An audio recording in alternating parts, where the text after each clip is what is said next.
110 seat നേടാനുള്ള മിഷനുമായി മുഖ്യമന്ത്രി പിണറായി വിജയൻ.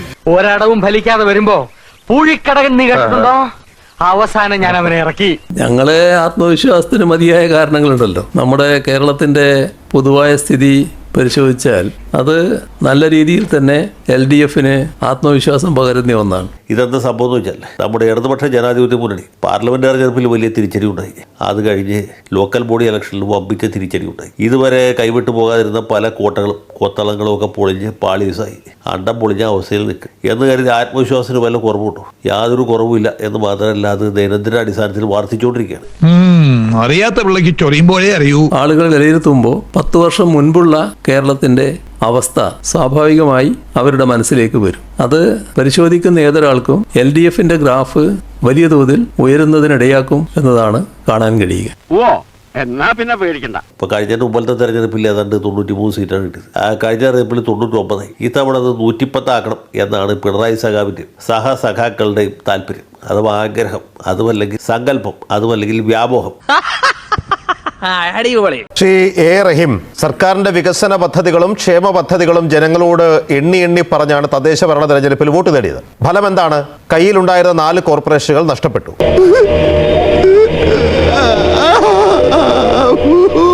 കയ്യിലുണ്ടായിരുന്ന 4 ജില്ലാ പഞ്ചായത്തുകൾ നഷ്ടപ്പെട്ടു.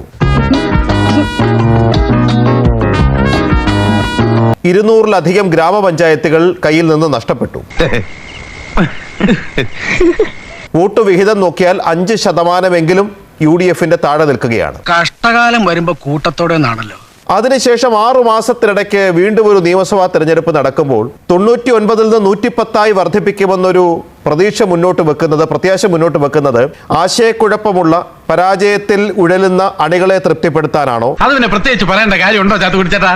അതോ യാഥാർത്ഥ്യബോധത്തോടെയുള്ള ഒരു കണക്കാണോ ഇത്? യാഥാർത്ഥ്യബോധത്തോടെയുള്ളതാണ്. ഈ പാഴ്നാടകത്തിന്റെ കാലം കുറിക്കുന്ന കൈ വിധിയുടേത് മാത്രം. എന്തായാലും ഇവിടെ ഞങ്ങൾക്ക് നല്ല ആത്മവിശ്വാസമുണ്ട്. എന്തുകൊണ്ടാണ് ആത്മവിശ്വാസം? അങ്ങ് പറഞ്ഞല്ലോ 10 വർഷം കേരളത്തിൽ ഒരു തുടർ ഭരണത്തിന്റെ വലിയ സാധ്യതയുണ്ടായ മുഖ്യമന്ത്രി. ആ 10 വർഷം കൊണ്ട് വലിയൊരു അവസരമായിരുന്നു എന്ത് ചെയ്തു എന്നാണ്. അതിനെക്കുറിച്ചാണ് ഇന്നത്തെ അദ്ദേഹത്തിന്റെ വാർത്താ സമ്മേളനത്തിലുടനീളം കേരളത്തിന്റെ മുഖ്യമന്ത്രി ഊതിയത്. മുഴുവൻ പറഞ്ഞതും അതാണ്. അത് തന്നെയാണ് ഞങ്ങളുടെ ആത്മവിശ്വാസം. ഏതായാലും ആത്മവിശ്വാസം കുറഞ്ഞുപോയി, അതുകൊണ്ട് ഇടതുപക്ഷത്തിന് പരാജയമുണ്ടായി എന്ന് ആരും വിചാരിച്ചിട്ട് കാര്യമില്ല. ആത്മവിശ്വാസത്തിന് യാതൊരു കുറവില്ല. 110 സീറ്റ് ജയിക്കാൻ ലാക്കാക്കിയിട്ടാണ് ഇടതു മുന്നണി അങ്കത്തട്ടിൽ ഇറങ്ങുന്നത്.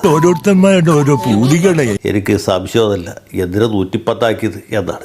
140 മണ്ഡലങ്ങളിൽ മത്സരിക്കുന്ന ഇടതുപക്ഷ ജനാധിപത്യ മുന്നണി 150 സീറ്റിൽ മത്സരിക്കുന്നത് ആഗ്രഹിച്ചൂടെ? വല്ല തടസ്സമുണ്ടോ? ഈ രാജ്യത്ത് പല കാര്യങ്ങൾക്ക് നികുതി വർദ്ധിപ്പിച്ചിട്ടുണ്ട്, പക്ഷേ ആഗ്രഹങ്ങൾക്ക് യാതൊരു നികുതിയും ഏർപ്പെടുത്തിയിട്ടില്ല. അതുകൊണ്ട് 140-ൽ 150 സീറ്റ് ജയിക്കണം എന്ന് നമുക്ക് വേണമെങ്കിൽ ആഗ്രഹിക്കാം. ഞാൻ മറ്റു വലിയ വിശാലമായ കാര്യങ്ങളിലേക്ക് പോകുന്നില്ല. മുഖ്യമന്ത്രിയുടെ വാർത്താ സമ്മേളനത്തിലും തന്നെ സംസാരിക്കാമെന്ന് കരുതുകയാണ്. രാജ്യത്തെ പൊതുമേഖലാ സ്ഥാപനങ്ങൾ നിലനിൽക്കണമെന്ന് ഇടതുപക്ഷം വാദമുന്നയിക്കുന്നതിന്റെ കാരണം എന്താണ്? ഞങ്ങളുടെ ഗവൺമെന്റ് പൊതുമേഖലാ സ്ഥാപനത്തെ സംരക്ഷിക്കാൻ വേണ്ടി ഇടപെടുന്നത് എന്തുകൊണ്ടാണ്? അത് തൊഴിൽ ദാതാവായതുകൊണ്ടാണ്. ഞാൻ ഇതുവരെ പറഞ്ഞില്ല എന്നേ ഉള്ളൂ. എന്തിനാ ഞാൻ എന്നെ തന്നെ വെറുതെ ഇങ്ങനെ പൊക്കി പറയണേ? ശ്രീ NK പ്രേമേന്ദ്രൻ ഈ ചർച്ചയിൽ പറഞ്ഞൊരു കാര്യം 10 വർഷം കൊണ്ട് നശിച്ചില്ലാതായി പോയി എന്നാണ്. KSRTC മുൻപിലൂടെ പോകുന്ന KSRTC ബസ്സിനെ നോക്കിയെങ്കിലും അങ്ങനെ പറയാൻ പറ്റും? KSRTCക്ക് മാത്രമുണ്ടായ മാറ്റം പൊതുമേഖലാ സ്ഥാപനങ്ങളിൽ നോക്കൂ. അതിലൂടെ അവിടെയുള്ള തൊഴിലാളികളുടെ ജീവിത പരിസരം ശക്തിപ്പെടുന്നത് ഈ ഗവൺമെന്റ് സംഭാവനയല്ലേ? എന്റെ നാക്ക് ചൊറിഞ്ഞു വരുന്നുണ്ട് കേട്ടോ, കുത്തിയെന്നുണ്ടല്ലോ. ഈ കഴിഞ്ഞ 10 കൊല്ലം നീണ്ടുന്ന പിണറായി ഭരണത്തിന്റെ ഗുണഫലങ്ങൾ ഓർത്തിട്ട് ജനങ്ങൾ ഇങ്ങനെ ക്യൂ നിന്ന് 140 മണ്ഡലങ്ങളിലും ഇടതുപക്ഷത്തിന് വോട്ട് ചെയ്യുക, അല്ലെങ്കിൽ രാഹുൽ ഗാന്ധി ആരോപിക്കുന്ന പോലെ വോട്ട് ചോരിയോ ഇലക്ട്രോണിക് യന്ത്രത്തിൽ എന്തെങ്കിലും തകരാറോ സംഭവിച്ചിട്ട് നമ്മൾ ജയിച്ചൂടെ? ഞാൻ ഊഹിച്ചു. 110-ൽ നിർത്തണ്ട. ആഗ്രഹങ്ങൾക്ക് ഈ രാജ്യത്ത് യാതൊരു നികുതിയുമില്ല. 140 സീറ്റ് നമ്മൾ ജയിക്കും എന്ന ആത്മവിശ്വാസം പഠിപ്പിക്കുന്നതാണ് നല്ലത്. പിന്നെ തെരഞ്ഞെടുപ്പ് കഴിയുമ്പോൾ നമുക്ക് ജന്മി മുതലാളി പൗരോഹിത്യ കൂട്ടുകെട്ട്, പ്രത്യയശാസ്ത്രപരമായിട്ടുള്ള പ്രശ്നങ്ങൾ, താത്വിക വിശകലനം ഒക്കെ വേറെ നടത്താം. അതിനിപ്പോൾ സന്ദേശത്തിൽ ശങ്കരാടി നടത്തിയ വിശകലനമൊക്കെ നമ്മുടെ മുമ്പിലുണ്ട്. അതിനൊക്കെ സമയമുണ്ട്. ഇപ്പം ഒരു കാരണവശാലും 110-ൽ നിർത്തണ്ട എന്നാണ് എൻ്റെ ഒരു എളിയ അഭിപ്രായം. എന്താണ് മേജർ സാറേ, ഞാൻ ജീവിച്ചു പോയിക്കോട്ടെ. നമ്മുടെ സംസ്ഥാനത്തുടനീളം ഞാൻ ഈ പൊതുമേഖലാ സ്ഥാപനങ്ങൾ ശക്തിപ്പെടുന്നതിന്റെ ഭാഗമായി നൽകിയ കൃത്യം തൊഴിലവസരങ്ങളുടെ എണ്ണം എൻ്റെ കയ്യിലുണ്ട്. കൃത്യം തൊഴിലവസരങ്ങളുടെ എണ്ണം ഞാനതിൽ ഡേറ്റ ബൈ ഡേറ്റയിലേക്ക് കൂടുതൽ അങ്ങോട്ടേക്ക് പോകുന്നില്ല. അത് നന്നായി. നമ്മുടെ രാജ്യത്തെ ഏറ്റവും മികച്ച സ്റ്റാർട്ടപ്പ് സംരംഭങ്ങളുള്ള സംസ്ഥാനമായി നമ്മൾ മാറി. അതിലൂടെ ലക്ഷക്കണക്കിന് പേർക്ക് തൊഴിൽ കൊടുക്കാൻ കഴിയും എന്ന നിലയിലേക്ക് വന്നു. അത്ര സുഖകരമാണെന്ന് തോന്നുന്നില്ലല്ലോ. അയ്യോ ഇല്ല, ഒരു പ്രോബ്ലം ഇല്ല, എല്ലാരും വളരെ ഹാപ്പിയാണ്. വ്യവസായ വകുപ്പിൽ തന്നെ സംരംഭക വർഷം, അതിലൂടെ ലക്ഷക്കണക്കിന് പുതിയ തൊഴിലവസരങ്ങൾ സൃഷ്ടിക്കാൻ കഴിഞ്ഞു, സംരംഭങ്ങൾ സ്ഥാപിക്കാൻ കഴിഞ്ഞു. ഭയങ്കരം തന്നെ. ഇതെല്ലാം സംഭവിച്ചത് നമ്മുടെ സംസ്ഥാനത്ത് ഒരു വെൽ ഗവേണൻസ് ഉണ്ടായത് കൊണ്ടാണ്. നിശ്ചയദാർഢ്യമുള്ള ഒരു ഗവൺമെന്റ്, ഭരണസ്ഥിരത. ഇന്ന് മുഖ്യമന്ത്രി പറഞ്ഞതുപോലെ ഒന്നിനും കൈക്കൂലി കൊടുക്കേണ്ടി വരുന്നൊരവസ്ഥയില്ല, കച്ചവടമില്ല, അഴിമതിയില്ല, ഏറ്റവും സുതാര്യമായ കൃത്യമായൊരു നിലപാടോടുകൂടി മുൻപോട്ട് പോകാൻ കഴിഞ്ഞൊരു കാലം. മോനെ ദാമു, നിന്റെ വെടി ഞാൻ കുറെ കേട്ടതല്ലേടാ. കേരളത്തിലെ വികസനത്തിന്റെ കാര്യത്തിൽ ഇപ്പം റഹീം ഇങ്ങനെ സംസാരിക്കുന്നത് കേൾക്കുമ്പോൾ, റഹീം ആയതുകൊണ്ട്, എൻ്റെ ഒരു സുഹൃത്തായതുകൊണ്ട്, റഹീം ആയതുകൊണ്ട് ഞാൻ അതിനെ ചിരിച്ചു തള്ളാണ്. ഇങ്ങനെ പോലെ കെട്ടുകഥ ഉണ്ടാക്കാൻ ഇത്ര വിദഗ്ധം മലപ്പുറം ജില്ലയിൽ വേറെ ഇല്ല. എൻ്റെ റഹീമെ, ഇന്ത്യയിൽ ഏറ്റവും കൂടുതൽ തൊഴിലില്ലായ്മയുള്ള സംസ്ഥാനമാണ് കേരളം. ഇന്ത്യയിൽ ഏറ്റവും കൂടുതൽ ഇൻഫ്ലേഷനുള്ള സംസ്ഥാനമാണ് കേരളം. ഇന്ത്യയിൽ ഏറ്റവും കൂടുതൽ സാമ്പത്തിക ബാധ്യതയുള്ള സംസ്ഥാനമാണ് കേരളം. ഇന്ത്യയിൽ ഏറ്റവും കൂടുതൽ കടബാധ്യതയുള്ള സംസ്ഥാനമാണ് കേരളം. കണ്ടോ, ഇയാളാ തിരിയാത്ത പേരടിക്ക് നോക്കി ഒരു ഒറ്റ അടിയടി കോയക്കാം. നിങ്ങൾ കേരളത്തെ കുട്ടിച്ചോറാക്കി എന്ന് പറയുന്നതല്ലേ ശരി? കഴിഞ്ഞ 10 വർഷത്തിന്റെ ഉള്ളിൽ കോൺഗ്രസ്സുകാർ കുട്ടിച്ചോറാക്കി തന്നതിനെ ഇപ്പൊ ശരിയാക്കാം എന്ന് പറഞ്ഞിട്ടല്ലേ നിങ്ങൾ വന്നത്? എന്നിട്ട് കോൺഗ്രസ് കുട്ടിച്ചോറാക്കിയ, നശിപ്പിച്ച, വർഗീയവൽക്കരണം നടത്തിയ ഒരു കേരളത്തെ നിങ്ങൾ 10 വർഷം കൊണ്ട് ഏത് മേഖലയിലാണ് നിങ്ങൾ മുന്നോട്ട് നയിച്ചത്? സത്യത്തിന്റെ മുഖത്ത് നോക്കി കൊഞ്ഞനം കുത്തരുന്ന ബാവ. കൊഞ്ഞനം കുത്തൂല്ലടാ മോനെ. ഇപ്പൊ ഏറ്റവും അവസാനം ജോലിയുടെ കാര്യം പറഞ്ഞു, തൊഴില്. എന്താണ് CPM-ന്റെ സാമ്പത്തിക വിദഗ്ധൻ ഐസക്ക്, അദ്ദേഹം കഴിഞ്ഞ ദിവസത്തെ ഫേസ്ബുക്കിലൂടെ പറഞ്ഞത് എന്താ? ഹൊസൂറിൽ ആപ്പിളിന്റെ ഫാക്ടറി തുടങ്ങുന്നു. ആ ഫാക്ടറിയിൽ 17,000 രൂപയ്ക്ക് ശമ്പളമുണ്ട്. എങ്ങനെ പോയാലും എല്ലാം കഴിഞ്ഞൊരു 13,000 കിട്ടും. നാണം എന്ന് പറഞ്ഞ ഒരു സാധനം ഉണ്ടോ സാർ അങ്ങനെ പറയാൻ? അങ്ങനെയാണെങ്കിൽ ഈ ഫാക്ടറി ഉണ്ടാവേണ്ടത് കേരളത്തിലല്ലേ? എന്താ കേരളത്തിലെ പാരിസ്ഥിതിക പ്രശ്നമുണ്ടോ? അല്ലെങ്കിൽ ഈ ഫാക്ടറി പാരിസ്ഥിതിക പ്രശ്നം ഉണ്ടാക്കുന്നതാണോ?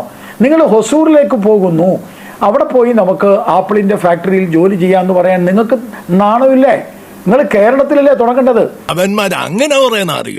മുഖ്യമന്ത്രിയുടെ മകൾ സ്വന്തം ബിസിനസ് തുടങ്ങിയത് പോലും കേരളത്തിന്റെ വെളിയിലാണ്. ഒരു കമ്പനി തുടങ്ങിയത് കേരളത്തിന്റെ വെളിയിലാണ്. എന്നിട്ടാണ് നിങ്ങൾ ഇവിടെ വന്നിരുന്നിട്ട് കൂളായിട്ട് പറയുന്നത് കേരളം എന്ന് പറയുന്നത് വികസനത്തിന്റെ ഒരു സംസ്ഥാനം. ആരെ കളിയാക്കാനാണ് സാർ റഹീമെ? സ്വന്തം ഇഷ്ടത്തിന് തട്ടിവിടുന്ന നാക്കെടുത്താന്നേ പറയൂ. നിങ്ങൾ ആരോടാണ് ഇത് വിളിച്ചു പറയുന്നത്? സാക്ഷരതയുള്ളവരാണ് ഈ കേരളത്തിലെ ജനങ്ങളെങ്കിൽ അവർക്കിത് മനസ്സിലാക്കാൻ പറ്റില്ലേ? ഇന്ത്യയിൽ ഏറ്റവും കൂടുതൽ കടബാധ്യതയുള്ള റിസർവ് ബാങ്ക് ചുവന്ന മഷിയിൽ എഴുതിയിട്ടുള്ള ഒരു സംസ്ഥാനമാണ് കേരളം. നിങ്ങൾ പെൻഷൻ കൊടുക്കുന്നുണ്ട്, ഞാനില്ലാന്ന് പറയില്ല. കടം മേടിച്ച് പെൻഷൻ കൊടുക്കുന്നതല്ല ഒരു രാജ്യത്തിന്റെ വികസനം. അത് ഈ രാജ്യത്തിന്റെ വികസനം എന്ന് പറഞ്ഞത് കടം മേടിച്ച് ശമ്പളം കൊടുക്കുന്നതല്ല, കടം മേടിച്ച് പെൻഷൻ കൊടുക്കുന്നതല്ല, കടം മേടിച്ച് എന്തെങ്കിലും കാര്യങ്ങൾ ചെയ്യുന്നതല്ല ഒരു പുരോഗമനത്തിന്റെ ആധാരം.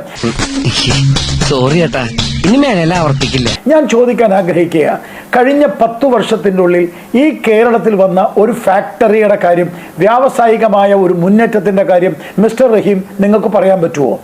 അതേസമയത്ത് കേരളത്തിൽ നിന്ന് ഉള്ള വ്യവസായികൾ കേരളം ഉപേക്ഷിച്ച് കേരളത്തിൽ നിന്ന് പോവുകയാണ് ചെയ്തിട്ടുള്ളത്.